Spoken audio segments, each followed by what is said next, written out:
اس موضوع میں بات کرتے ہیں. ایک بار پھر ہمیں جوائن کر رہے ہیں جناب ڈاکٹر ظفر مرزا, وزیر اعظم کے معاون خصوصی برائے ہیلتھ. ڈاکٹر صاحب بہت بہت شکریہ, آپ نے ہمیں جوائن کیا ہے. یقیناً آپ یہی عوام سے کہنا چاہیں گے کہ کسی بھی صورت میں احتیاط کا دامن نہ چھوڑیں, نہ ماسک چھوڑیں, نہ بھیڑ میں جائیں, نہ گھر سے بلا ضرورت نکلیں, اپنے ہاتھ کو سینیٹائز کرتے رہیں. مگر اس سب کے باوجود لگ یہ رہا ہے کہ اللہ تعالیٰ کا کرم ہوا ہے, کیونکہ یہ پچھلے 10 دن کے جو عدد و شمار ہیں یہ ان توقعات کے, ان ماڈلنگ کے, ان نمبرز کے جس کا کہ خدشے کا اظہار کر رہا تھا ہمارا NCOC, اس کے برعکس یہ کافی حد تک ہمارے قابو میں ہیں معاملات. جی بہت شکریہ کامران خان صاحب. آپ نے جس طرح آج پروگرام کا آغاز کیا اس سے بہتر میرا خیال ہے اس سے بات نہیں کی جا سکتی کہ یقیناً ایک طرف امید کی کرن ہے اور دوسری طرف قطعاً اس چیز کی گنجائش نہیں ہے کہ ہم اس کو یوں سمجھ لیں کہ بس ساری چیزیں ٹھیک ہو گئی ہیں اور چیزیں نارمل ہو گئی ہیں اور اب ہم جو سوشل ڈسٹینسنگ یا ماسک یا SOPs یا اسمارٹ لاک ڈاؤن, ایکچولی ضرورت اس چیز کی ہے کہ اس کو پہلے سے زیادہ کیا جائے تاکہ یہ ٹرینڈ جاری رہ سکے. دیکھیں جو آج اسد عمر صاحب نے کی ہے پریس بریفنگ, اس میں انہوں نے بہت اچھے طریقے سے بتایا کہ ہماری جو اپنی پریڈکشنز تھیں, اپنی سے مراد یہ کہ ہمارے جو 3-4 گروپس اس پہ کام کرتے ہیں ان کی پریڈکشنز ایک دو گروپس کی تو 3 لاکھ سے بھی زیادہ تھیں, اور باہر کی کچھ ایجنسیز جو اپنے طور پہ یہ پریڈکشنز کر رہی ہیں ان کی بھی 3 لاکھ سے بھی زیادہ. لیکن یقیناً اب آج ہم نے بڑے غور سے ڈیٹا کو دیکھا ہے اور ہمارا یہ خیال ہے کہ یہ 2.25 لاکھ یا میں بھی کسی حد تک اس سے بھی کم ہو سکتی ہیں. تو یقیناً کچھ عوامل کار فرما ہیں. ہم نے اس سلسلے میں صرف نمبرز کی حد تک نہیں بلکہ کوشش کی ہے کہ آن گراؤنڈ بھی ریالٹی کو چیک کریں. ہم نے تمام بڑے ہسپتالوں میں بھی رابطے کر کے تمام صوبوں میں جاننے کی کوشش کی اور ہر طرف سے ہمیں اس طرح کا انڈیا ملا ہے کہ پیشنٹ پریشر وہ نہیں, ٹیسٹ لوگ کروانے کے لیے نسبتاً کم آ رہے ہیں. اور ایک اس میں دو چیزوں کا خاص طور پہ ذکر کرنا چاہوں گا, اور وہ یہ ہے کہ ایک تو دیکھیں اب تقریباً 3-3.5 ماہ ہو گئے ہیں ہسپتالوں میں ہمارے فرنٹ لائن ہیلتھ ورکرز کو جو بڑی جانفشانی کے ساتھ بڑے جذبے کے ساتھ مریضوں کو دیکھ رہے ہیں. وہ بھی ایک جو نا پیشنٹ یعنی اچھائی آئی ہے, کیونکہ جب لوگ بار بار پیشنٹس کو دیکھتے ہیں تو ان کی جو مہارت ہے اس میں اضافہ ہوتا ہے. تو پیشنٹ آؤٹ کمز جو ہیں وہ اس چیز کا بھی نتیجہ ہے کہ ہماری جو ہیلتھ ورکرز ہیں ان کی زیادہ بہتر نگہداشت کر رہے ہیں. پھر کچھ میڈیسنز بھی آئیں. ابھی ہمیں ڈاکٹر صاحب یہ فرمائیے گا, اثرات کیا ہیں. ڈاکٹر صاحب یہ فرمائیے گا کہ یہ جو نمبرز میں ٹھہراؤ ہے پچھلے 10 دن سے ہم دیکھ رہے ہیں اور اس میں الحمدللہ سو فار سو گڈ ہے, اتنا بہتر ٹھہراؤ ہے, بلکہ اس میں کل تو اللہ کا بڑا کرم ہوا ہے, کمال صحیح ہو گیا کہ صرف 2775 کیسز آئے 29 مئی کے بعد کے. لیکن کیا اس کا جو آپ جیسے فرما رہے ہیں لاک ڈاؤن وغیرہ, یہ تو سب ابھی ہم نے جو سختی سے انفورس کیا ہے اس کو تو 10-12-14 دن سے زیادہ نہیں ہوئے ہیں. تو کیا ہم کہہ سکتے ہیں کہ جو 10 دن سے یہ تسلسل چل رہا ہے ٹھہراؤ کا, اس کا سارا کریڈٹ ہم اس کو دیں کہ ہم نے 10-12 دن پہلے جو ہے لاک ڈاؤن شروع کیا, یا یہ کہ یہ مجموعی طور پہ ہو سکتا ہے کہ یہ وائرس جو ہے اس کی وہ قوت نہ رہی ہو جو ابتدا میں تھی, اور کیونکہ ہم یہ نہیں کہہ سکتے کہ ہمارے لوگوں نے احتیاط بہت زیادہ کی ہے. دیکھیں جس طرح میں نے شروع میں عرض کیا کہ کسی ایک فیکٹر کے اوپر انگلی نہیں رکھی جا سکتی کہ یہ وجہ ہے. جو ابھی آپ نے فرمایا, میرا ذاتی طور پہ یہ خیال ہے کہ یہ بہت بڑی وجہ نہیں ہے. ابھی اسمارٹ لاک ڈاؤن کا ایفیکٹ آنے والے دنوں میں مزید سامنے آئے گا. It is too early to say کہ اسمارٹ لاک ڈاؤن کی وجہ سے یہ سارے کمیاں جو دیکھ رہے ہیں ہم اس وجہ سے ہوئی ہیں. لیکن آج ہم نے ایک جو اور بڑی امپورٹنٹ چیز دیکھی جی, وہ ہم نے ایفیکٹ دیکھا کہ جو ویدر کا ایفیکٹ ہے ہمارے آؤٹ بریک کے اوپر, اور اس میں خاص طور پہ جو جسے ہم ہیٹ انڈیکس کہتے ہیں, جس کا ایک حصہ ہوتا ہے ٹیمپریچر انکریز اور ایک حصہ ہوتا ہے ہیومیڈیٹی. اور خاص طور پہ جو ہوا میں نمی کا تناسب جسے ہم کہتے ہیں ہیومیڈیٹی، اس کا بھی کافی مثبت اثر ہے کیسز کے اوپر. اور شاید یہ ہم کچھ مزید دیکھیں جیسے مانسون. ڈاکٹر صاحب یہ بھی کہہ رہے ہیں لوگ کہ اصل میں یہ تو آپ نے اس کی ایک اور وجہ بتائی، مگر یہ بھی کہہ رہے ہیں کہ اس قدر شدید گرمی ہے کہ لوگ مجبور ہیں کہ وہ باہر نہ نکلیں، اندر ہی رہیں، اور زیادہ باہر نہیں نکل رہے، ایکسپوز نہیں کر رہے. تو شاید موسم فیکٹر ہے، مگر اس کا ایک فیکٹر یہ بھی ہے کہ اتنی شدید گرمی کی وجہ سے لوگ باہر نکلنے سے احتراز کر رہے ہیں. یقیناً یہ بھی ہو سکتا ہے، جب بعض علاقوں میں تو پاکستان کی بہت زیادہ گرمی ہے، اور یہ بھی یقیناً ایک وجہ ہو سکتی ہے. اور جیسے آج اسد صاحب فرما رہے تھے اور انہوں نے بڑا اچھا کہا کہ یقیناً جب ہم نے یہ اسٹیٹسٹکس دیے تھے نا جی کامران خان صاحب کچھ ہفتے پہلے، 2 ہفتے پہلے تقریباً، جب ہم نے کہا تھا کہ جولائی کے آخر میں کیسز کی تعداد 10 سے 12 لاکھ بھی ہو سکتی ہے، میرا یہ خیال ہے، میرا ذاتی مشاہدہ یہ ہے کہ اس کا بھی ایک بڑا اسٹرانگ میسج گیا. اور ہم نے یہ دیکھا کہ لوگوں نے ماسک زیادہ پہننا شروع کیا اس کے بعد، اور کچھ ایس او پیز کے نفاذ میں بھی بہتری آئی. تو میرا خیال ہے کہ اس کا کریڈٹ لوگوں کو بھی دینا چاہیے کہ جنہوں نے، میرا خیال ہے کہ ڈاکٹر صاحب یہ فرمائیے گا کہ کوئی ڈیٹا ہے جو ابھی، کیونکہ پچھلے دنوں میں ہم نے دیکھا، ایک تو آپ نے خود عرض کیا، یقیناً بالکل درست بات ہے کہ اب ہمارا جو فرنٹ لائن میڈیکل ورکرز ہیں، ہماری جو فیسلٹیز ہیں، دے آر بیٹر ایکوپڈ، ان کا زیادہ بہتر ایکسپیرینس ہے، وہ زیادہ طریقے سے اس کو بہتر طریقے سے ڈیل کر رہے ہیں. شاید گھروں میں مریض اور ان کے خاندان والے بھی اس کو سمجھ رہے ہیں. اس کے ساتھ ہی ہم نے دیکھا کہ کچھ ادویات بھی آئیں جو کہ اس میں کارگر ثابت ہو رہی ہیں. انیشیلی بھی کلوروکوئن وغیرہ کی شروع میں بات آئی تھی، اور اس کے بعد اب یہ جو ڈیکسا میتھازون جو اسٹیرائڈ کی بات سامنے آئی، جو عالمی سطح پر جس کی تصدیق ہوئی ہے، کیا ہم نے کوئی ڈیٹا جمع کیا کہ یہ کچھ کارگر ثابت ہو رہی ہے اموات کو کسی حد تک ٹھہراؤ میں لانے کے لیے؟ کچھ ہمارا کیا فیڈ بیک ہے ہاسپٹلز سے؟ جی دیکھیں، 2 چیزیں ہیں کہ ایک تو یہ کہ ان دوائیوں کو ہم نے اپنی کلینکل گائیڈ لائنز میں شامل ہی اس لیے کیا کہ ان کے بارے میں کچھ ڈیٹا بین الاقوامی سطح پہ موجود تھا جو ہمیں اس بات کے اوپر کنونس کیا جس نے کہ ان کو استعمال کیا جانا چاہیے. دوسری بات یہ ہے کہ جو پرسنل کیس سٹڈیز ہیں لوگوں کی جو ہمیں پتہ لگ رہا ہے مختلف ہسپتالوں سے، تو اس میں بھی مثبت اشارے ہیں کہ ان ادویات کے استعمال سے کچھ مورٹیلٹی میں کمی آئی ہے، ہیلتھ آؤٹ کمز کچھ بہتر ہوئے ہیں، جو سٹے ہے پیشنٹس کا کرٹیکل کیئر میں اس میں کچھ فرق پڑا ہے. لیکن میں ساتھ ہی ساتھ یہ بھی کہنا چاہتا ہوں کہ ہمارے پاس ایگریگیٹ ڈیٹا نہیں ہے اس وقت پاکستان میں ان ادویات کے اثرات کا، مثبت اثرات کا.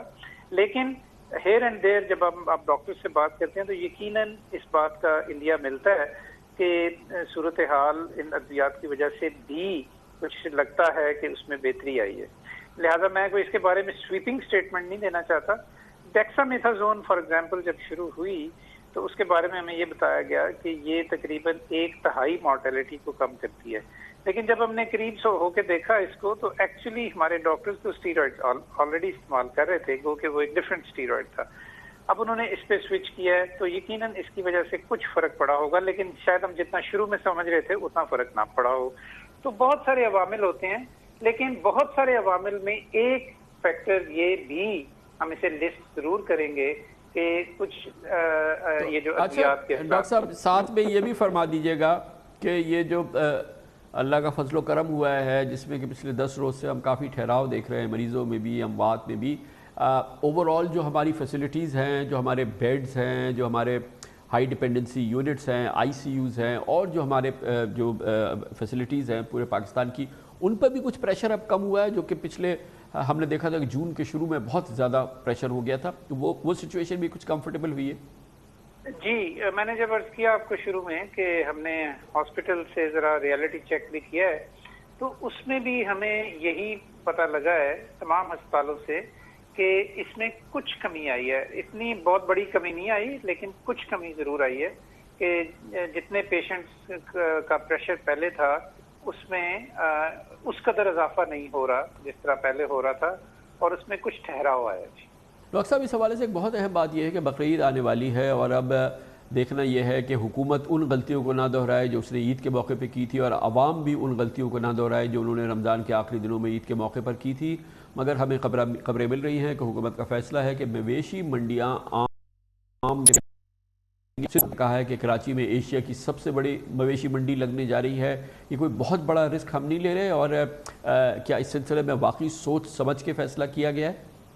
جی اس کے اوپر آج بھی بڑی لمبی ایک ڈسکشن ہوئی ہے، آنے والے دنوں میں اس کی تفصیلات آپ کے سامنے لائیں گے، لیکن یقیناً اجتماعی طور پہ ہمیں اس کی اسٹاک ٹیکنگ کی ضرورت ہے کہ جو پچھلی عید میں ہوا وہ ہم غلطیاں نہ دہرائیں، اور جو بقر عید کے حوالے سے خصوصی طور پہ اقدامات کرنے کی ضرورت ہے ان کی ابھی سے تیاری کرے، تاکہ یہ نہ ہو کہ ایک طرف تو قدرت ہمارا ایسے لگتا ہے کہ ساتھ دے رہی ہے، دوسری طرف ہم خود اس کو اس میں اپنے رول کی وجہ سے کوئی خرابی پیدا کر لیں۔ یہ بہت ضروری ہے آخر میں لوگوں کو یہ یاد کرانا کہ اب ہم جیسے ہماری پچھلی عید گزری، اب ایک اور عید آنے والی ہے 31 جولائی کو، تو یہ بہت ضروری ہے کہ ہم پچھلے تجربے کو سامنے رکھتے ہوئے وہ غلطیاں نہ دہرائیں جو اب آنے والی عید کے موقع پہ بہت زیادہ احتیاط کی ضرورت ہے۔ یقیناً بہت بہت شکریہ ڈاکٹر ظفر مرزا، وزیر اعظم کے معاملے خصوصی برائے ہیلتھ ہمارے ساتھ تھے۔ کمرشل بریک، اس کے بعد ذکر کریں گے سپریم کورٹ آف پاکستان نے آج تحریری حکم نامہ جاری کر دیا ہے، تعلق ہے حکومت سندھ کا فیصلہ کہ کراچی کے لیے کوئی ترقیاتی بجٹ نہیں رکھا جائے گا، نالوں کی صفائی تک کے لیے پیسے نہیں رکھے جائیں گے، لیکن 4 ارب روپے کی نئی نویلی لگژری ڈبل کیبن وغیرہ لینڈ کروزر وغیرہ خریدی جائیں گی۔ سپریم کورٹ آف پاکستان نے کہا کہ اس پر عدالت کی پابندی رہے گی اور بہت ہی حیرت کا اظہار بھی کیا ہے دوسرے معاملات پہ، اس کی تفصیل سے ذکر کرتے ہیں چھوٹے سے وقفے کے بعد۔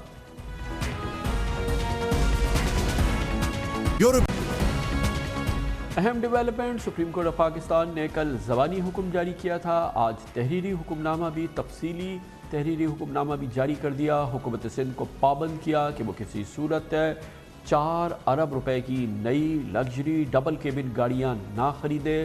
انہوں نے کہا کہ وہ صوبہ جو کراچی جیسے شہر کے لیے، جو کہ اس کا ظاہر ہے کہ سب سے امپورٹنٹ شہر ہے اور یقینی طور پہ جیسے کہ اس پروگرام میں آپ کو بتا چکے ہیں صوبہ سندھ کے خزانے میں 95% کنٹریبیوٹ کرتا ہے، اس کے لیے ایک بھی ترقیاتی منصوبہ نہ رکھا جائے، اس شہر کے لیے نالوں کی صفائی کے لیے کہا جائے کہ پیسے نہیں ہیں، حیدرآباد کے شہر میں خاکروبوں کو ادائیگی کے لیے تنخواہیں ادائیگی کے پیسے نہ ہوں، اس کے باوجود وہی حکومت فیصلہ کرے کہ وہ 4 ارب روپے کی نئی گاڑیاں خریدے گی، یہ صحیح بات نہیں ہے۔ اور آج سپریم کورٹ آف پاکستان کا تفصیلی اس سلسلے میں فیصلہ جاری بھی ہو گیا ہے۔ وزیر اعلیٰ سندھ سید مراد علی شاہ نے آج اس کا برا بنایا ہے اور اس پر تنقید کی ہے۔ سندھ اسمبلی کے فلور پہ سپریم کورٹ آف پاکستان کے اس فیصلے کو تنقید کا نشانہ بنایا، مگر دلچسپ بات یہ ہے کہ اس حوالے سے جو حقائق سامنے آئے ہیں، جو ہماری اس خبر میں بھی آئے، سپریم کورٹ آف پاکستان کے تفصیلی آج حکم میں بھی جاری ہوئے ہیں، اس کے بارے میں حکومت سندھ دراصل کیا کرنے جا رہی ہے، خود وزیر اعلیٰ اس بارے میں شیور نہیں تھے، ان کو نہیں پتہ تھا، یا ان کو شاید وہ بالکل اس بات کو پہ کمٹ نہیں کرنا چاہ رہے تھے کہ کس انداز کی کون سی گاڑیاں خریدی جا رہی ہیں۔ اور انہوں نے کہا ہم تو ڈبل کیبن گاڑیاں خرید رہے ہیں، 1800 سی سی گاڑیاں تو دراصل ججز خریدتے ہیں، گویا کہ ڈبل کیبن گاڑیاں تو بیچارے غریب لوگ اور بہت ہی نچلے طبقے کے ملازمین کے لیے ہم خرید رہے ہیں، ورنہ تو 1800 سی سی گاڑیاں ہوتی ہیں جو ججز استعمال کرتے ہیں۔ سپریم کورٹ کو جواب دے دیں گے، لیکن یہ اس طریقے کی غیر ذمہ دارانہ بیان لے کے دیکھے بغیر دیکھے ہوئے کہ لگژری گاڑیاں لے رہے ہیں، میرے خیال میں مجھے چیک کرنا پڑے گا، میرے خیال میں ایک بھی زیادہ سے زیادہ ہے تو کوئی ڈبل کیبن ہوں گی میرے خیال میں ڈبل کیبن سے زیادہ ہے تو کوئی ڈبل کیبن میرے خیال میں وہ چیک کر لیں گے۔ ہاں 1800 سی سی کی گاڑیاں وہ ہم نہیں رکھتے، 1800 سی سی کی گاڑیاں وہ ہم نہیں رکھتے، 1800 سی سی گاڑیاں ججز کی ہوتی ہیں وہ ہیں اس میں، 1800 سی سی گاڑیاں ججز کی ہوتی ہیں وہ ہیں اس میں۔ انتہائی تعجب کی بات ہے کہ سپریم کورٹ آف پاکستان کے فیصلے پر اپنے رد عمل کا اظہار کرنے سے پہلے وزیر اعلیٰ مراد علی شاہ نے چیک نہیں کیا کہ وہ کیا خرید رہے ہیں۔ ان کا خیال تھا کہ شاید ہم ڈبل کیبن خرید رہے ہیں، مگر انہوں نے کہا میں نے چیک نہیں کیا ہے، اور کہا کہ یہ 1800 سی سی گاڑیاں تو یہ دراصل ججز خریدتے ہیں۔ مگر دلچسپ بات یہ ہے کہ کل اس پروگرام میں ہم نے حکومت سندھ کا بہت ہی تفصیلی موقف نشر کیا تھا، وزیر تعلیم سعید غنی نے ہمیں جوائن کیا تھا، اور جب ہم نے ان سے اس مسئلے پہ بات کی تھی تو آج وزیر اعلیٰ کے برعکس ان کا کہنا یہ تھا کہ کوئی گاڑیاں نہیں خریدی جا رہی، یہ تو صرف ایک رقم مختص کی گئی ہے اور اس کا یہ مطلب نہیں ہے کہ گاڑی خریدی بھی جائے گی. انہوں نے کہا کہ وزیر اعلیٰ نے ان سے کہا کہ کوئی گاڑیاں واڑیاں نہیں خریدی جائیں گی. چیف منسٹر صاحب نے پچھلے سال بھی گاڑیوں کی خریداری پر بین لگایا ہوا تھا. ہر سال بجٹ کے اندر گاڑیوں کے لیے پیسے رکھے جاتے ہیں، لیکن اس میں جو میجر پورشن ہوتا ہے، بہت بڑا میجر پورشن جو ہوتا ہے وہ پولیس ڈپارٹمنٹ کو جاتا ہے. ان کی آپریشنل پرپز کے لیے جو وہیکلز جن کی ضرورت ان کو ہوتی ہے وہ اس کی خریدتے ہیں. اور رواں مالی سال میں پولیس نے وہ گاڑیاں نہیں خریدی. چیف منسٹر صاحب سے میری بات ہوئی آج دوپہر میں اور انہوں نے یہ کہا ہے کہ وہ ایک بھی نئی گاڑی اس سال بھی نہیں خریدیں گے جب تک کووڈ کا ایشو ریزالو نہیں ہو جاتا. کووڈ کے کرائسس میں سندھ حکومت کوئی نئی گاڑی نہیں لے گی. بجٹ کے اندر پروویژنز ہوتے ہیں، ہر سال ہوتے ہیں، لیکن ہر سال 100% رقم خرچ نہیں ہوتی ہے. کچھ خرچ ہو جاتے ہیں، کچھ نہیں ہوتے ہیں. آج بھی آپ نے تفصیل سے سن لیا جناب سعید غنی اس سلسلے میں کیا موقف دے رہے ہیں. وزیر اعلیٰ مراد علی شاہ کہتے ہیں کہ شاید ہم کچھ ڈبل کیبن خریدنے جا رہے ہیں اور انہوں نے کنفرم نہیں کیا کہ کیا خریدنے جا رہے ہیں. دلچسپ صورتحال ہے، مگر سپریم کورٹ آف پاکستان کا بہت ہی امپورٹنٹ، بہت ہی سیریس تحریری حکم ہے جو جاری کیا گیا ہے اور حکومت سندھ جس انداز سے خرچے کر رہی ہے، جس انداز سے وہ پاکستان کے سب سے بڑے شہر کو، انڈسٹریل کیپٹل کو اور اپنے خزانے میں 95% کنٹریبیوٹ کرنے والے کراچی کو ٹریٹ کر رہی ہے بغیر ایک بھی ترقیاتی منصوبہ اس کے لیے رکھے بغیر، یقیناً سپریم کورٹ آف پاکستان کو اس پہ حیرت بھی ہے اور اس کی برہمی بھی آیا ہے. آج کے اس تحریری حکم نامے میں اس کا احاطہ کرتے ہیں. چیف جسٹس آف پاکستان جناب جسٹس گلزار احمد کی سربراہی میں قائم سپریم کورٹ کی 5 رکنی بینچ نے کل کرونا وائرس اسقط نوٹس کیس کی ہونے والی سماعت کا تحریری آرڈر جاری کر دیا. سپریم کورٹ آف پاکستان نے حکومت سندھ کو 4 ارب روپے کی نئی لگژری گاڑیاں خریدنے سے روک دیا ہے. آرڈر کے مطابق حکومت سندھ نے آئندہ مالی سال میں کراچی شہر کے لیے کوئی نیا ترقیاتی منصوبہ نہیں رکھا، لیکن صوبائی حکومت کے ملازمین کی نئی گاڑیوں کی خریداری کے لیے 4 ارب روپوں کی رقم مختص کر دی. حکومت سندھ کے ان افسران کے پاس پہلے ہی بڑے پیمانے پر سرکاری اور بیرونی امداد سے چلنے والی منصوبوں کی گاڑیاں موجود ہیں. عدالت نے فیصلے میں لکھا کہ یہ بات بھی نوٹس میں آئی ہے کہ سندھ حکومت نے غیر ترقیاتی بجٹ میں بھی 100 ارب روپے کا اضافہ کر دیا ہے. عدالتی فیصلے میں کہا گیا ہے کہ میڈیا میں یہ خبریں بھی آ رہی ہیں کہ کراچی کے نکاسی آب والے بڑے گجر نالے کی صفائی اب تک نہیں ہو سکی، جبکہ مونسون کی آمد ہے. اس نالے کی صفائی نہ ہونے سے شہر کا یہ علاقہ سیلاب سے متاثر ہونے کا خطرہ بڑھ گیا ہے. کراچی کی شہری حکومت فنڈز کی کمی کا شکار ہے. اس کے لیے فنڈز کا بندوبست کرنا حکومت سندھ کی ذمہ داری بنتی ہے. کراچی کے شہری پینے کے پانی اور بجلی کی شدید قلت کا بھی شکار ہیں. شدید گرمی میں یہاں کے شہری روزانہ 18 گھنٹے لوڈ شیڈنگ جھیل رہے ہیں. سندھ کے باسیوں کو بنیادی سہولیات اور حقوق سے محروم کر دیا گیا ہے. ان حالات میں افسران کے لیے 4 ارب روپے کی گاڑیوں کی خریداری کا جواز نہیں بنتا. اس لیے مقدمے کی آئندہ سماعت تک حکومت سندھ کو مقامی اور امپورٹڈ گاڑیوں کی خریداری سے روکا جا رہا ہے. Commercial break. اس دوران آپ نیوز ہیڈ لائن دیکھیں، جس کے بعد ہم اپنے پروگرام کے باقی حصے کے ساتھ واپس آتے ہیں.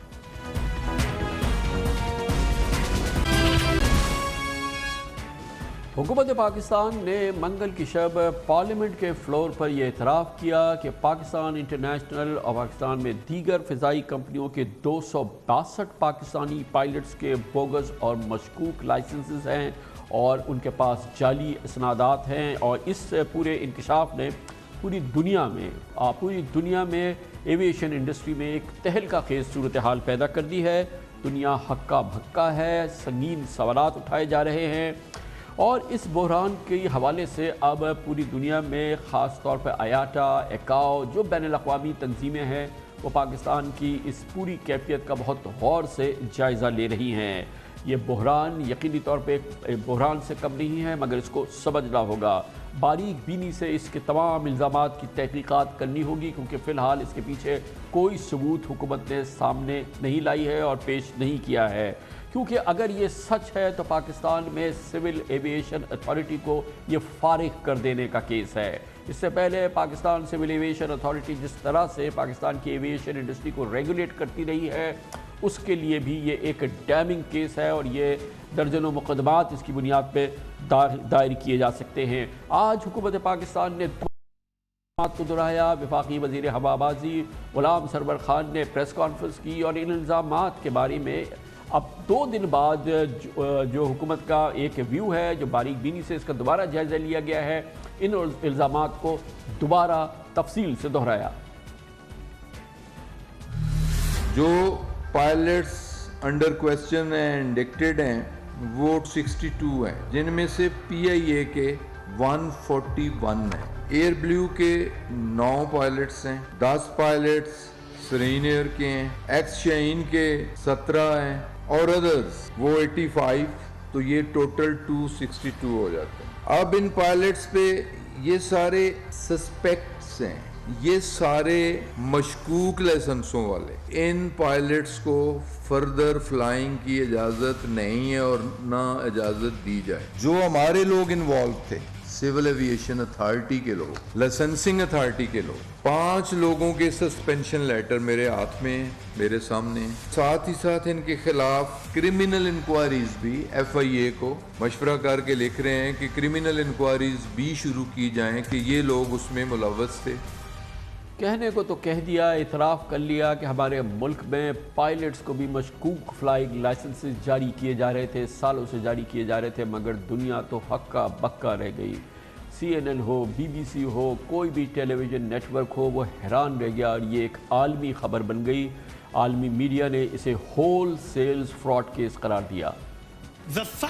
ایک بار پھر پاکستان نے موقع دیا منفی پروپیگنڈا کا، منفی خبروں کا، نہ صرف یہ کہ ٹیلی ویژن چینلز پر دنیا کے نامی گرامی چوٹی کے اخبارات نے سرخیاں لگائیں، چاہے وہ نیو یارک ٹائمز ہو، چاہے وال اسٹریٹ جرنل ہو، چاہے گارڈین ہو، اور دنیا کے دوسرے بڑے اخبارات میں، دنیا کے عالمی میڈیا میں حیرت بھی ہے، اور پاکستان کو اس حوالے سے بہت ہی منفی صورتحال کا سامنے بھی ہے، اور یقیناً اس کے اثرات پاکستان کی ایویشن انڈسٹری پہ، پاکستان کے ایئر لائنز پہ ہوں گے ہی ہوں گے۔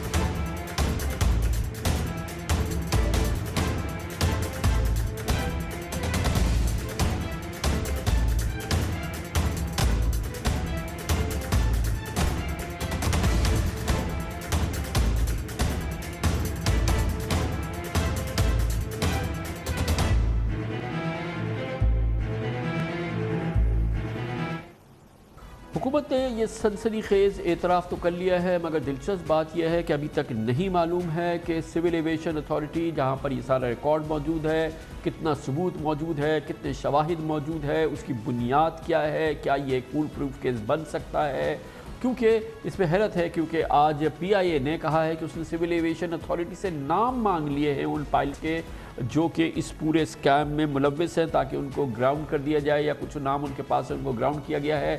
یقیناً اس میں بہت شدید ابہام موجود ہے کہ اگر پی آئی اے کے پاس پورا معلومات نہیں ہے، پورا ثبوت نہیں ہے، تو آخر حکومت نے یہ کیسا اعتراف کیا ہے، اور جس نے کہ عالمی ایویشن انڈسٹری میں ایک تہلکہ مچا دیا ہے۔ آیاٹا نے کہا کہ پاکستانی پائلٹس کے لائسنس میں بے ضابطگیاں بہت تشویشناک ہیں اور ایویشن اتھارٹی کی سنگین غلطیوں کی نشاندہی کرتی ہیں۔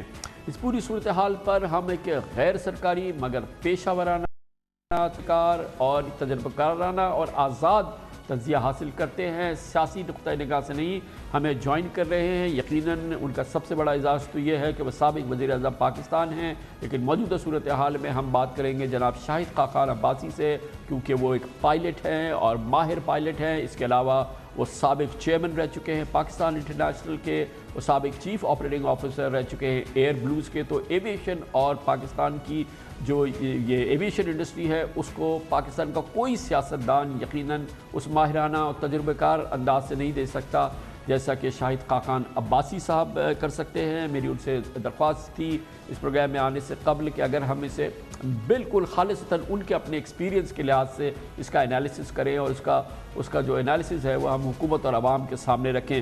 بہت بہت شکریہ بھائی صاحب، آپ نے ہمیں جوائن کیا ہے۔ اب آپ فرمائیے گا کہ یقیناً اس میں جگ ہنسائی تو ہو رہی ہے پاکستان کی، یہ ہے کہ اور بالکل ہم شیور نہیں ہیں، کیونکہ پی آئی اے نے کہا کہ ہمیں آپ تفصیلات دیجئے پائلٹس کی۔ ابھی آج تھوڑی دیر پہلے مجھے یہ لگ نہیں رہا ہے کہ ہمارے پاس مکمل ثبوت ہے کہ کون سے پائلٹ کے پاس کون سا مشکوک ہے، کیوں اس کے پاس یہ مشکوک ہے یا بوگس ہے، یا اس کا ثبوت کیا ہے اور اس کی کیا تفصیلات ہیں۔ مجھے کچھ لگ رہا ہے کہ یہ اس میں ایمبیگوٹی ہے۔ کیا آپ کے لیے یہ خبر تعجب کا باعث تھی جب یہ سامنے آئی؟ نہیں، یہ بڑی حیران کن خبر ہے، یقین کریں۔ میں جیسے آپ نے کہا، میں یہاں کوئی سیاسی بات کرنے نہیں آیا، کیونکہ یہ تو پورے ملک کا مسئلہ ہے۔ جو پاکستان کے ساتھ کل سے ہو رہا ہے پوری دنیا میں، وہ معمولی بات نہیں ہے، ایک جگ ہنسائی ہے، ایک پوری دنیا مذاق بنا رہی ہے۔ لیکن اس کے علاوہ بھی آپ کی پوری ایویشن انڈسٹری آج کویسچن میں ہے، اور پاکستان کی وہ ایویشن انڈسٹری ہے جو دنیا میں ایک ریسپیکٹڈ ایویشن انڈسٹری سمجھی جاتی تھی کل تک۔ اب مسئلہ یہ ہے، جو بات سمجھ آئی ہے، کہ 262 پائلٹ ایسے ہیں جن کو حکومت سمجھتی ہے یا سول ایویشن سمجھتا ہے، یہ پتہ نہیں کون سمجھتا ہے ان میں سے، کیونکہ یہ دو مختلف چیزیں ہیں۔ سول ایویشن ریگولیٹر ہے، حکومت جو ہے وہ ملکی ادارہ ہے، وہ ایک ایویشن ڈویژن ہے جو اس کو ہینڈل کرتا ہے، جو اوورسی کرتا ہے ایویشن انڈسٹری کو۔ تو جب آپ 262 پائلٹس کی بات کریں گے، جو ایئر لائن میں پائلٹ فلائی کرتے ہیں ان کے پاس دو قسم کے لائسنس ہوتے ہیں، ایک کمرشل پائلٹس لائسنس اور ایک airline transport pilot licence. جب پائلٹ جوائن کرتا ہے تو وہ کمرشل لائسنس لے کر جوائن کرتا ہے ایئر لائن کو، وہ اس سے پہلے حاصل کر چکا ہوتا ہے، اور وہ پھر فلائی کرتا ہے اس ایئر لائن میں اور پھر ATPL حاصل کرتا ہے۔ تو اگر جو سمجھ آتی ہے بات کہ یہ 262 کے 262 لوگ ATPL کی ہے، تو یہ اور ATPL وہ شخص حاصل کرتا ہے جو کپتان بنتا ہے۔ یعنی آج آپ کے 262 سینئر فلائٹ فرسٹ آفیسرز یا کیپٹنز جو ہیں ان کے لائسنس مشکوک ہیں کہ انہوں نے چیٹنگ کی ہے، یہ الزام لگا ہے۔ اب بات صرف اتنی ہے کہ ٹوٹل پائلٹ آپ کے 860 ہیں، اگر آپ ان میں سے کپتان لیں گے تو آدھے کپتان ہوں گے، تو 400 کے لگ بھگ کپتان ہیں۔ اگر ان میں سے 262 مشکوک ہیں اور ان میں سے تقریباً 100 سے زیادہ دوسرے ممالک میں فلائی کر رہے ہیں، پھر تو آپ کا پورا نظام جو ایویشن کا ہے، جو لائسنسنگ ہے، جو بنیادی بات ہوتی ہے ایویشن میں، یہ ایویشن سیفٹی کے بارے میں ہے، تو آج وہ ساری مشکوک ہو گئی ہے۔ اب بات بڑی سمپل ہے۔ بھائی صاحب، ایک عام پاکستانی سر یہ پوچھ رہا ہے کہ آخر اگر یہ لوگ نااہل تھے یا یہ کہ یہ جعلی لائسنسز پہ جہاز اڑا رہے تھے، یقیناً حادثات تو ہوئے ہیں پاکستان میں، اور ظاہر ہے کہ ہمیں نہیں پتہ کہ جو حالیہ حادثہ جس کو سارا ایون پائلٹس بھی کہہ رہے ہیں کہ وہ بہت ہی الیویبل اس میں مسٹیکس ہوئی ہیں، لیکن اس کے باوجود یہ جو ہمارے پائلٹس ہیں پوری دنیا میں جہاز اڑا رہے ہیں، پاکستان میں بھی اڑا رہے ہیں، تو ایک عام پاکستانی پوچھ رہا ہے کہ ہمیں سمجھائیے کہ کیسے اگر ان کو جہاز نہیں اڑانا آتا تھا، یا یہ کہ یہ جعلی لائسنسز پہ جہاز ان کو فلائنگ لائسنسز مل گئے تھے، تو یہ کیسے ان کو سمجھائیں؟ آپ کو کیا سمجھ میں آ رہا ہے کہ یہ ہے کیا؟ میں یہ سمجھ رہا ہوں کہ آپ نے جیسے فرمایا کہ کمرشل پائلٹ تو اس کا ہونا ضروری ہے، تو اس میں شاید اس کی اسناد وغیرہ کا یا اس کا اور کوئی تحریری امتحان نہیں ہوتا، جو اس کی پائلٹ سکلز ہیں وہ تو اسٹیبلش ہو جاتی ہے، پھر جب وہ ایئر لائن میں آتے ہیں تو پھر ان کا دوسرا امتحان ہوتا ہے۔ ذرا سا سمجھائیے اس کو، کیا مسئلہ ہے یہ؟ دیکھیں، جو پائلٹ ہیں وہ تو کوالیفائڈ ہوتے ہیں۔ اب جیسے ATPL، میں نے کہا کہ یہ مجھے جو بات سمجھ آتی ہے یہ ATPL ایگزام کی ہو سکتی ہے، کیونکہ اگر کمرشل پائلٹ لائسنس تو بہت پہلے ان افراد نے لیا ہوگا۔ ATPL کا مسئلہ اگر ہے تو ATPL کے جہاں تک مجھے یاد ہے 8 پرچے ہوتے ہیں، تو یہ سارے پرچے کمپیوٹرائزڈ ہوتے ہیں، یہ کوئی ہاتھ سے چیک نہیں ہوتے، یہ کوئی ہاتھ سے نہیں لکھے جاتے، یہ آپ کو سول ایویشن کے دفتر میں جانا پڑتا ہے اور وہاں پر بیٹھ کر آپ یہ ایک ٹائم دیا جاتا ہے، اس میں آپ مکمل کرتے ہیں اور گھر آ جاتے ہیں۔ تو اگر کوئی چیٹنگ ہوئی ہے تو یہ سول ایویشن کی وجہ سے ہوئی ہے، جو ڈیفینیٹلی مجھے تو ایک IT کا مسئلہ نظر آتا ہے کہ IT کا جو کوڈ تھا، جو کچھ تھا، اس کو توڑا گیا، کرپشن ہوئی یا نہیں ہوئی، اللہ بہتر جانتا ہے، لیکن وہ پرچوں میں کہا جا رہا ہے بھائی صاحب کہ دراصل یہ جو سول ایویشن کا نظام جو کہ پائلٹ پہ نگاہ رکھتا ہے، پائلٹس پہ نگاہ رکھتا ہے، اس میں خود پائلٹس اپنے ہی نمائندے بھیج دیتے ہیں. مثال کے طور پہ یہ جو 6 ماہی ان کا اسیسمنٹ ہوتا ہے، ری اسیسمنٹ ہوتا ہے، جو ان کے لیے ضروری ہے، مینڈیٹری ہے کہ وہ سیولیشن میں کرائیں، تو وہ جو ان کا انویجیلیٹر ہوتا ہے وہ خود ان کا پرانا پائلٹ ساتھی ہوتا ہے، اور اس امتحان کے نظام میں بھی وہ ساتھی ہوتے ہیں. یہ بہت ہی پلیوٹڈ نظام ہے جو پاکستان میں چل رہا تھا، اس میں تو کوئی دوسری رائے نہیں ہے. پائلٹس اس پہ حاوی تھے، وہ اس نظام پہ جو کہ ان کو ریگولیٹ کر رہا تھا. نہیں کامران صاحب، وہ مختلف ایشو ہے جس کا آپ نے ذکر کیا ہے.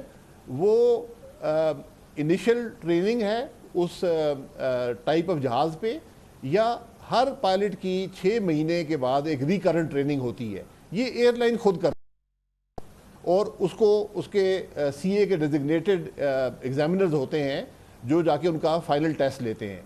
تو وہ ایک علیحدہ مسئلہ ہے. یہ جو مسئلہ سمجھ میں آیا ہے کہ جو ریٹن ایگزام ہوتا ہے ATPL کا اور شاید کمرشل کا بھی، اس کے اندر چیٹنگ ہوئی ہے. میں نے پہلے کہا کمپیوٹرائزڈ نظام ہے، چیٹنگ کیسے ہو سکتی ہے؟ صرف IT کے نظام کو توڑ کر ہو سکتی ہے. یہ سارا نظام CA کا نظام ہے. تو اگر یہ بات اسٹیبلش ہو گئی ہے کہ ان لوگوں نے چیٹنگ کی ہے تو ان کے لائسنس منسوخ ہونے چاہیے، ان کو گراؤنڈ نہیں کرنا چاہیے. اگر آپ یہ اسٹیبلش نہیں کر سکے، ابھی تک انویسٹیگیشن ہی کر رہے ہیں، تو پھر یہ بہت بڑی ناانصافی ہے کہ آپ نے الزام لگا دیا 262 پائلٹس کو، ان کو شاید گراؤنڈ کرنے کی انسٹرکشنز بھی دے دی ہیں. اب وہ پوری دنیا کے سامنے مشکوک ہو گئے. کل اگر وہ یہ ثابت نہیں ہو پاتا کہ انہوں نے چیٹنگ کی ہے، پھر ان کا کیا بنے گا؟ دنیا تو اس کو قبول نہیں کرے گی آپ کی بات کو، ان کو تو نوکری سے نکال دیا جائے گا. تو ہمیں بڑے محتاط طریقے سے اس معاملے کو ہینڈل کرنا چاہیے کہ سب سے پہلے یہ اسٹیبلش کیا جائے کہ واقعی اس بندے نے چیٹنگ کی ہے. اگر چیٹنگ اسٹیبلش ہو جاتی ہے، اس بندے کا لائسنس آپ کینسل کر دیں. تو لیکن کسی کا نام لے کر اس کو بدنام کر کے اس کو جی اب اپنے پورے تجربے کی نچوڑ میں، اور ظاہر ہے کہ انتہائی اہم قومی معاملہ ہے، اس کا اب وے فارورڈ بتائیے. اب جو کچھ چیزیں ہیں وہ سامنے آ چکی ہیں، اب وہ کیا طریقہ ہے جو کہ پاکستانیوں کی بھی تسلی کرائے گا، جو کہ انصاف کی بھی تسلی کرائے گا، اور ایویشن انڈسٹری جو دنیا کی ہے، جو سب سے اہم معاملہ اس میں، اس کو بھی کسی طرح کی سیٹسفیکشن ہم کرائیں اس پورے. اب جو کچھ ہم نے کہنا تھا کرنا تھا وہ تو ہم نے کر دیا، اب اس کا وے فارورڈ کیا ہے؟ دیکھیں، جب اعتماد انڈسٹری کھو بیٹھے اس کو بحال کرنا بڑا مشکل ہوتا ہے. آج دنیا ہم پہ اعتماد کھو بیٹھی ہے بدقسمتی سے، اب اس کو بحال کرنے کی ضرورت ہے. اس کا یہی طریقہ ہے کہ آپ یہ جو ہیں انسان کو بلایا جائے، جہاں بھی کسی بورڈ کے سامنے، CA کے سامنے، جو بھی تفتیشی ادارہ ہے، آپ امیڈیٹلی تفتیش مکمل کریں اور ایکشن لیں. اگر یہ ثابت ہو جاتا ہے کہ انہوں نے چیٹنگ کی ہے، ان کا لائسنس منسوخ کر دیں اور بات ختم ہو جائے گی. اس کرمنل ایکشن بھی آپ لے سکتے ہیں. اگر چیٹنگ ہوئی ہے وہ کرمنل ایکشن ہے. یہ اتنی بات ہے. لیکن ناانصافی یہ ہے کہ اگر آپ نے صرف یہ ابھی آپ کو شک ہے کہ اس نے چیٹنگ کی ہے، اور 262 افراد پہ آپ نے شک کا اظہار کر دیا ہے، اور اب آپ ان کو گراؤنڈ کریں گے، ان کی بےزتی کریں گے، روزگار سے ان کو علیحدہ کریں گے. یہ سب وہ لوگ ہیں جو جہاز اڑا رہے ہیں. میں نے آپ کو پہلے کہا کہ یہ جونیئر لوگ نہیں ہو سکتے، یہ سینئر فرسٹ آفیسرز ہوں گے یا کیپٹنز ہوں گے. تو یہ تو بہت بڑی ناانصافی ہوگی کہ بغیر تفتیش مکمل کیے، بغیر ان کا الزام ثابت کیے، ان کو مجرم، آپ نے مجرم ٹھہرا دیا اور نوکری سے علیحدہ کر دیں گے جو باہر کر رہے ہیں. تو پوری یہ تو ایک بڑا مسئلہ پیدا ہو گیا ہے. اس لیے امیڈیٹلی آپ اس تفتیش یا جو کچھ بھی ہے، جو شک آپ کو ہے، اس کو پورا کر لیں. اگر شک یقین میں تبدیل ہو جاتا ہے تو لائسنس کینسل کر دیں. اتنی بات ہے. اس پہ امیڈیٹلی اس پہ ایکشن کی ضرورت ہے. لیکن ایکشن ناانصافی کی بنیاد پر نہیں کہ جی مجھے شک ہے تم پر. جس طرح ہم نیب میں جاتے ہیں تو نیب کہتے ہیں جی تم تو 400 ارب کھا گئے ہو، تو 5 سال بعد پتہ چلتا ہے جی یہاں تو کوئی کرپشن ہوئی نہیں، کوئی پیسہ کھایا ہی نہیں گیا. لیکن آپ کی تو پوری دنیا میں، پورے ملک میں جگ ہنسائی ہو جاتی ہے، یہ تو 400 ارب کھا گیا ہے. ڈاکٹر عاصم کا کیس آپ کے سامنے ہے، توقیر صادق صاحب کا کیس، بہت سے کیس ایسے موجود ہیں. وہی کام یہاں پر بھی نہ ہو. بھائی صاحب اب یہ ضروری اب ضروری یہ ہے کہ اب ساری چیز کو شفاف رکھا جائے، کیونکہ اب پوری دنیا دیکھ رہی ہے، اکاؤ دیکھ رہا ہے، ایاٹا دیکھ رہا ہے، پوری دنیا کی ایئر لائنز دیکھ رہی ہیں کہ ہم اس چیز کو اب ڈیل کیسے کر رہے ہیں۔ کہنے کو تو ہم نے کہہ دیا کہ 262 جو ہمارے فلائرز ہیں، پائلٹس ہیں، ان کے لائسنسز جو ہیں وہ مشکوک ہیں، لیکن اب وے فارورڈ جو ہے وہ زیادہ امپورٹنٹ ہے نا الزام سے، کہ اب ہم ثابت کریں، دنیا کو بتائیں کہ ہم نے کس بیس پہ یہ بات کی تھی، اور کیونکہ یہ تمام معاملات عدالت میں جائیں گے، پھر وہاں اس کی اصل اسکروٹنی ہوگی، اور یہ بڑی دیر لگے گی اس میں ثابت ہونے میں کہ حکومتی الزامات جو ہیں وہ صحیح ہیں یا غلط ہیں۔ دیکھیں، یہ حکومتی الزامات کی بات نہیں ہے، حکومت نے تو ایک بات بیان کر دی ہے، اب ان کو یہ بیان کرنے کا وقت نہیں تھا جب تک آپ اسٹیبلش نہ کر لیتے کہ ان لوگوں نے واقعی چیٹنگ کی ہے اور جعلی طریقے سے لائسنس حاصل کیا ہے، اس وقت تک آپ کو اس کو میڈیا کے سامنے نہیں لے کے جانا چاہیے تھا، کیونکہ آپ کیا بات میڈیا کے سامنے لے کر گئے ہیں کہ ہمیں شک ہے۔ شک تو پاکستان میں ہر شخص پہ شک کیا جاتا ہے۔ یہ تو ایک بڑا سمپل میٹر ہے کہ ایک سی اے کے ایگزام میں چیٹنگ ہوئی ہے، آپ اس چیٹنگ کو پکڑیں، اس کو جرم کو ثابت کریں اور ان لوگوں کے لائسنس کینسل کر دیں۔ صرف کہہ دینا کہ 262 پہ شک ہے، اور یہ 262 آپ کے ٹوٹل پائلٹ کمیونٹی کا 30% ہیں، اور اگر صرف کیپٹنز ہیں تو یہ اس کا تقریباً 60% سے زیادہ بن جاتے ہیں۔ یہ کوئی معمولی بات نہیں ہے، اور آپ نے پورے اپنے نظام کو آپ نے مشکوک کر دیا۔ جب آپ نظام کو ہی مشکوک کر دیں گے، اگر آپ کے کمپیوٹر ہیک ہو گئے ہیں یا ان کو سسٹم کو توڑ دیا گیا ہے۔ لیکن اس کا بیک گراؤنڈ ہے نا بھائی صاحب، ابھی پھر ایک اور کریش ہوا ہے، اور تمام ماہرین، تمام انفیکٹ پائلٹس کہہ رہے ہیں کہ صاف نظر آ رہا ہے کہ انبلیویبل اس میں غلطیاں پائلٹس سے سرزد ہوئی تھی۔ اس کے بیک گراؤنڈ میں لوگوں کو یہ خیال آتا ہے کہ ہمارے پائلٹس کی اسکل کیا ہے یا ہمارا نظام کیسے چل رہا ہے۔ اس بیک ڈراپ میں پھر یہ انویسٹیگیشن ہوئی، اور شاید پری میچورلی یہ پبلک کے ساتھ شیئر کر لی گئی، مگر بیک گراؤنڈ تو بڑا اسٹرانگ ہے، اتنا بڑا کریش ہو گیا ہے۔ دیکھیں، بالکل کریش ہوا ہے، کریش کی انویسٹیگیشن جاری ہے، ایک پریلیمنری رپورٹ آئی ہے۔ میں ایک بات بڑی آپ کو واضح کرنا چاہتا ہوں کہ جو انویسٹیگیشن رپورٹس ہوتی ہیں یہ کسی کو مورد الزام نہیں ٹھہراتی، یہ حقائق ڈھونڈ کر انالیسس کر کے وہ دنیا کے سامنے رکھتی ہیں۔ یہ رپورٹ پوری دنیا پڑھتی ہے۔ بعد آپ کارروائی کرنی ہے تو کرے گی، یہ سول ایویشن کرے گی۔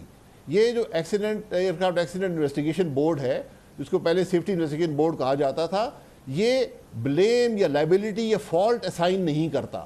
آپ جو پریلیمنری رپورٹ آئی ہے اس کا پیرا 4 پڑھ لیں، جو آئی کیو کی ریکوائرمنٹس ہیں، یہ سیفٹی انویسٹیگیشن ہوتی ہے کہ یہ ایسا ایکسیڈنٹ دنیا میں پھر نہ ہو پائے، ہم اسے سبق حاصل کریں۔ اس کا مورد الزام ٹھہرانا وہ ایئر لائن کا کام ہے یا سول ایویشن کا کام ہے۔ اب ہم نے ان سب معاملے کو مکس کر دیا ہے۔ اس وقت میرے خیال میں سب سے بڑی ضرورت یہ ہے کہ پی آئی اے کا اپنا جو فلائٹ ڈیٹا مینجمنٹ کا سسٹم ہے اس کو وہ ریویو کریں، کہ دیکھیں، کیونکہ ہر فلائٹ جو ہے وہ ریکارڈڈ، اس کا سارا ڈیٹا ریکارڈڈ ہوتا ہے۔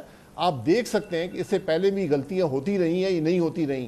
یہ ہر فلائٹ کو ایویشن کے بزنس میں انالائز کیا جاتا ہے، تو یہ ضرورت ہے کہ پی آئی اے انالائز کرے اور دیکھیں کہ ان پائلٹ سے شروع کر لیں جو 2 اس جہاز کے تھے۔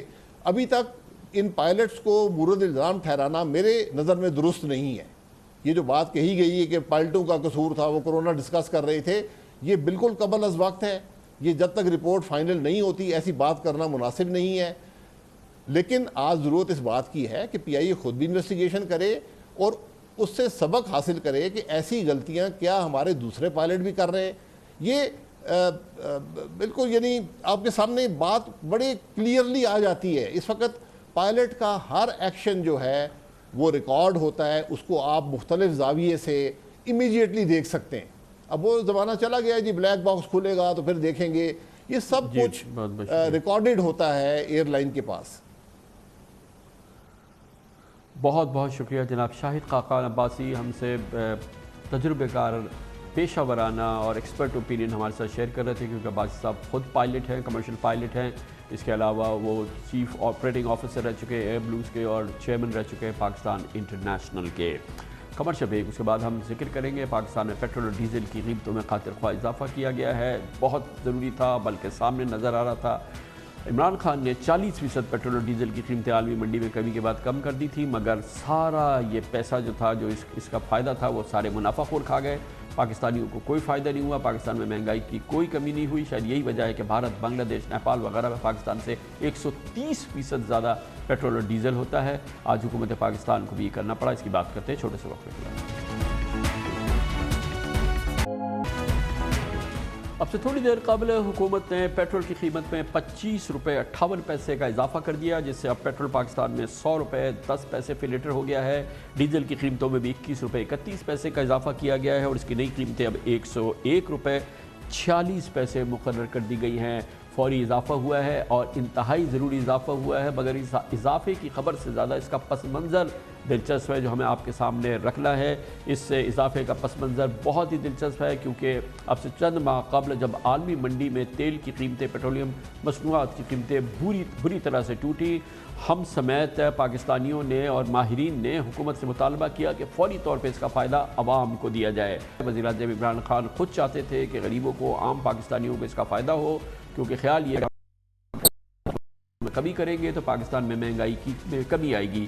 اسی لیے حکومت نے بھی بہت ہی زبردست کمی کا اعلان کیا۔ 36% پیٹرولیم اور ڈیزل مصنوعات کی قیمتیں کم کر دیں اور پیٹرول جو تھا وہ 114 روپے فی لیٹر سے کم ہو کے 74 روپے فی لیٹر تک آ گیا اور ڈیزل 122 روپے سے سستا ہو کے 80 روپے فی لیٹر تک پہنچ گیا، جو یقیناً ایک بہت بڑی کمی تھی اور اس کا نتیجہ یہ نکلنا چاہیے تھا کہ کیونکہ یہ ٹرانسپورٹیشن کاسٹ بہت کم ہو گئی تھی، کاسٹ آف پروڈکشن اس سے کم ہونی تھی، مگر اس کا فائدہ عوام کو پہنچتا، مہنگائی میں کمی آتی اور گڈس ٹرانسپورٹ سستی ہوتی۔ کچھ نہیں ہوا، منافع خور سارا منافع نگل گئے اور اس طرح سے عوام کو جو اس کا فائدہ ہونا تھا، مہنگائی میں، انفلیشن میں کمی آنی تھی، وہ نہیں ہوئی اور اس طرح سے حکومت کا تجربہ ناکام ہوتا نظر آیا۔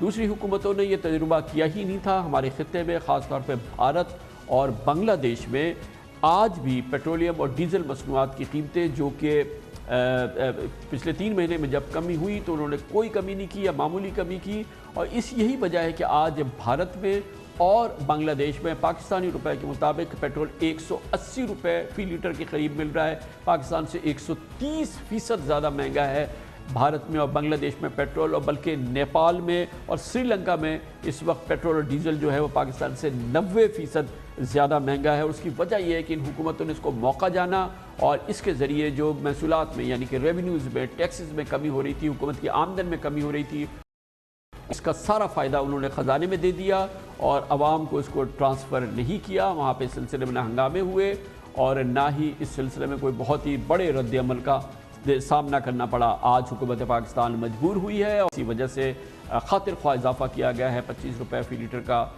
پیٹرول میں اور ڈیزل میں تقریباً 20 روپے لیٹر کا۔ دوسرے ملکوں نے ہمارے خطے میں ان ٹوٹتی ہوئی قیمتوں کو اور گرتی ہوئی قیمتوں کا کیسے فائدہ اٹھایا، آپ کو اس کا ایک ویو دیتے ہیں۔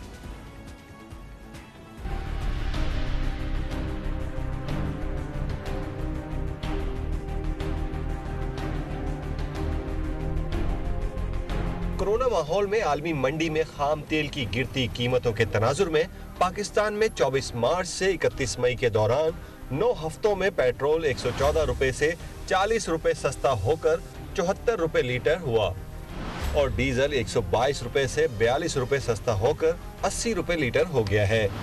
پی ٹی آئی حکومت نے ٹیکس ریونیو کلیکشن میں نمایاں کمی کے باوجود تیل سستا ہونے کا براہ راست فائدہ عوام کو پہنچایا تاکہ مہنگائی کم ہو اور لوگوں کو ریلیف ملے۔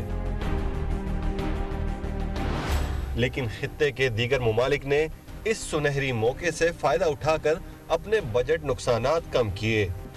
اس وقت بھارت کے مختلف شہروں میں پیٹرول کی قیمت 77 روپے لیٹر سے لے کر 87 روپے لیٹر تک ہے۔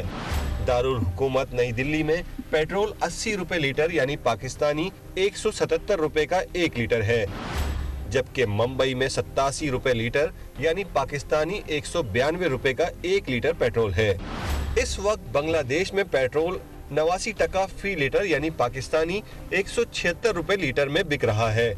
نیپال میں پیٹرول 96 روپے فی لیٹر ہے یعنی پاکستانی 133 روپے لیٹر میں فروخت ہو رہا ہے۔